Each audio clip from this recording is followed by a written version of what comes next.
ঈদযাত্রার খবর জানাতে গাজীপুরে আছেন রিপোর্টার মেহেদী হাসান, টাঙ্গাইলে কাদির তালুকদার এবং বিমানবন্দর রেল স্টেশনে আছেন হাসান ওয়ালি। প্রথমেই যাচ্ছি মেহেদী হাসানের কাছে।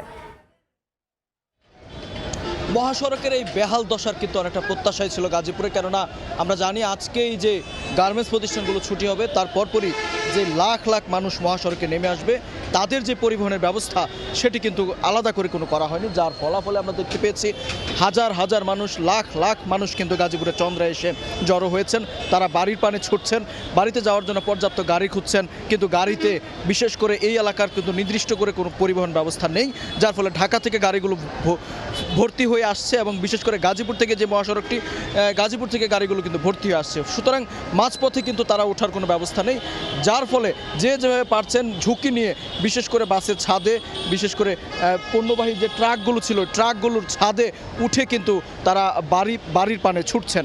বিশেষ করে একটু জানিয়ে রাখতে চাই যে গাজীপুরের প্রায় আজকে 50% গার্মেন্টস প্রতিষ্ঠান ছুটি হয়েছে।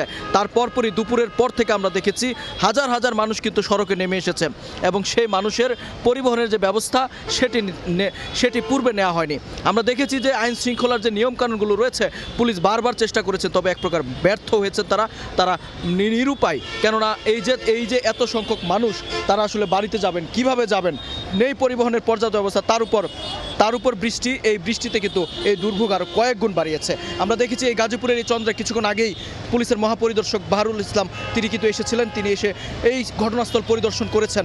এই পরিদর্শন করে তিনি আমাদের যেমন কি জানিয়েছেন যে এই যে এত মানুষ হঠাৎ করে আসলে সড়কে নেমে এসেছে তার যেই কারণে কিন্তু সড়কে কিছুটা যান চলাচল বিঘ্নিত হচ্ছে। তিনি ড্রোন দিয়ে পুরো সড়ক পর্যবেক্ষণ করেছেন।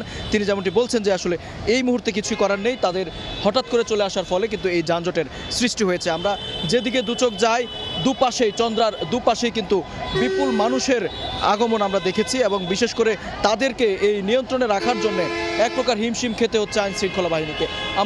আমরা দেখেছি সেনা টহল এই এলাকায়, বিশেষ করে সেনাবাহিনী কিন্তু মানুষজন ঠেলে তারাও কিন্তু চেষ্টা করেছে এই এলাকায় অর্থাৎ এই পথ ধরে কিন্তু পরিবহন চলাচলের কোনো বিঘ্ন যেন না ঘটে সেই বিষয়টি কিন্তু নিশ্চিত করেছেন।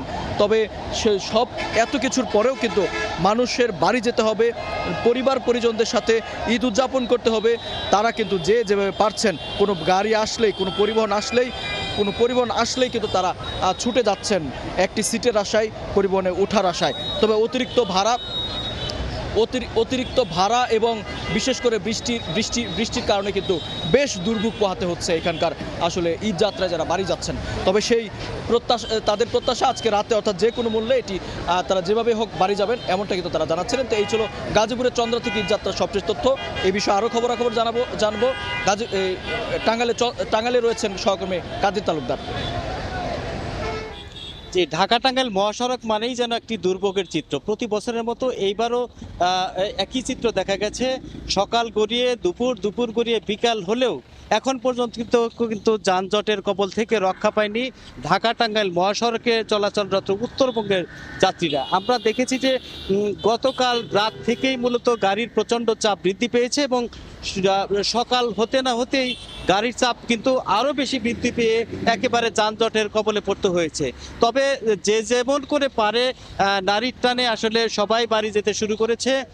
তবে ঘন্টার পর ঘন্টা অপেক্ষা করে এই যে তারা বাড়ি যাচ্ছে, কেউ বাসে যাচ্ছে, কেউ ব্যক্তিগত গাড়িতে যাচ্ছে, আবার অনেকে মোটরসাইকেলে করে বাড়ি যাচ্ছে। তবে আমরা কথা বলেছিলাম যাত্রী যারা রয়েছে তাদের সাথে আমরা কথা বলে যে বিষয়টি জেনেছি সেটি হচ্ছে যে অনেকেই কিন্তু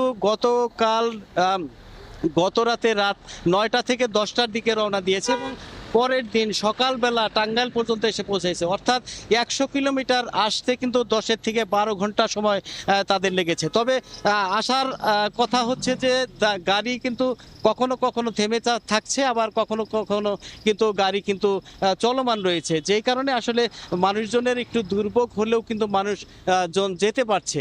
আমরা কথা বলেছিলাম মহাসড়কে কর্তব্যরত যারা আইন শৃঙ্খলা বাহিনী রয়েছে তাদের সাথে আমরা কথা বলেছি।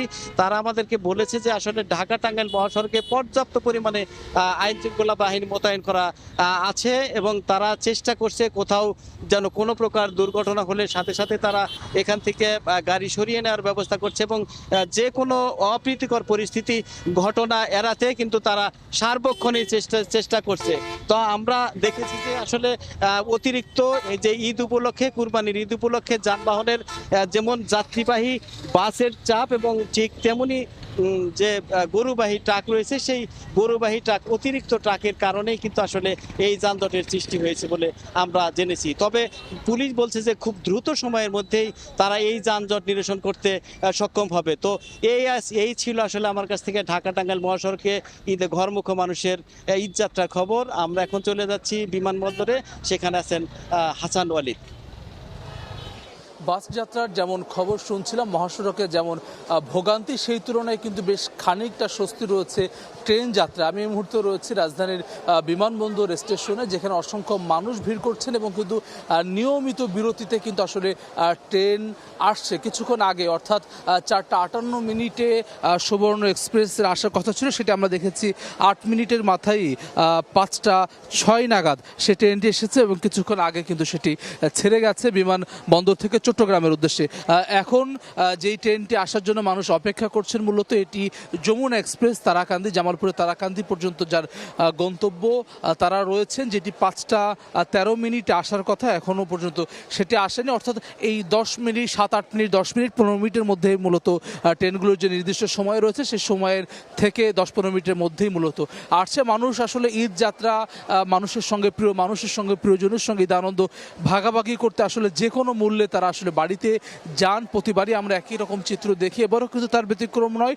তবে এবার যেহেতু আসলে ট্রেনে আমরা সাধারণ মানুষের সঙ্গে কথা বলেছি, যাত্রীদের সঙ্গে কথা বলেছি, তারা বলছেন যে ট্রেনে উপচে পড়া ভিড় থাকলেও তাদের টিকিট পেতে অনলাইনে টিকিট পেয়েছেন, অনেকে স্টেশনে এসে স্ট্যান্ডিং টিকিট কিনেছেন, তারা যেতে পারছেন। অন্যান্য বারের তুলনায় কিছুটা স্বস্তি তাদের ফিরেছে, এমনটি কিন্তু আসলে তারা বলছেন। আমরা প্রতিটি ট্রেনে যেমন দেখেছি অনেকেই ছাদে ওঠার চেষ্টা করছেন, যারা আসলে স্ট্যান্ডিং টিকিট কিনেছেন মূলত সেটি নিয়ন্ত্রণে আইন শৃঙ্খলা রক্ষাকারী বাহিনীর সদস্য যারা রয়েছেন তারা চেষ্টা করছেন। অনেক ট্রেনে আসলে উপচে পড়া ভিড়ের কারণে সেটি সম্ভব হয়নি। অনেক ট্রেনে আসলে মানুষ বগির মধ্যে আসলে তাদের যে নির্দিষ্ট স্থানে সেটি বসতে পেরেছেন, দাঁড়াতে পেরেছেন। এই মুহূর্তে আমরা দেখছি একটি ট্রেন আসছে। বিমানবন্দর স্টেশনটি মূলত কমলাপুর থেকে ছেড়ে আসার পরে প্রথম যে স্টপেজ এই বিমানবন্দর স্টেশনেই কিন্তু আসলে ট্রেনগুলো থামে। যাদের আশেপাশে বাড়ি রয়েছেন, যারা কমলাপুর স্টেশনে যান না, অনেক বেশি উপচে পড়া ভিড় থাকে, সে থেকে কিছুটা রক্ষা পেতে চান, তারা বিমানবন্দর স্টেশনে আসেন। এখানেও কিন্তু অসংখ্য ভিড়, পুরো প্ল্যাটফর্ম জুড়ে কিন্তু অসংখ্য মানুষের ভিড় রয়েছেন, যেহেতু আগামীকাল বাদে পরশুই পবিত্র ঈদুল আজহা উদযাপিত হবে, যার ফলে কিন্তু মানুষ শেষ মুহূর্তেই বলা চলে বাড়ি যাচ্ছেন। আর আজকে থেকে যেহেতু ঈদের ছুটি শুরু হয়েছে, একটি লম্বা ছুটি পেয়েছেন সাধারণ মানুষ, দীর্ঘ ছুটি পেয়েছেন, সেই ছুটি উপভোগ করার জন্য এবং ঈদ উপভোগ করার জন্য মূলত মানুষ ফিরছেন। আমরা যে ট্রেনটির কথা বলছিলাম একটু আগে, যমুনা এক্সপ্রেস জামালপুর তারাকান্দি পর্যন্ত যেটি আসলে যাবে, সেই এক্সপ্রেসটি কিন্তু আসলে চলে এসেছে। অর্থাৎ যেটি 13তে ছাড়ার কথা ছিল সেটি 24 নাগাদ কিন্তু ট্রেনটি পৌঁছেছে। আমরা ছাদেও দু একজন মানুষকে দেখছি, একটু পরেই আসলে যাত্রী নিয়ে স্টেশন থেকে ট্রেনটি ছেড়ে যাবে। কিছুক্ষণ পরপরই বিরতির পরপরই কিন্তু আসলে ট্রেন ছেড়ে যাচ্ছে। মোটামুটি ট্রেন যাত্রা কিন্তু এবার কিছুটা স্বস্তিরই বলা চলে। ঈদযাত্রার খবর জানতে আমরা সরাসরি যুক্ত ছিলাম টাঙ্গাইল, গাজীপুর এবং বিমানবন্দর রেলওয়ে স্টেশনে।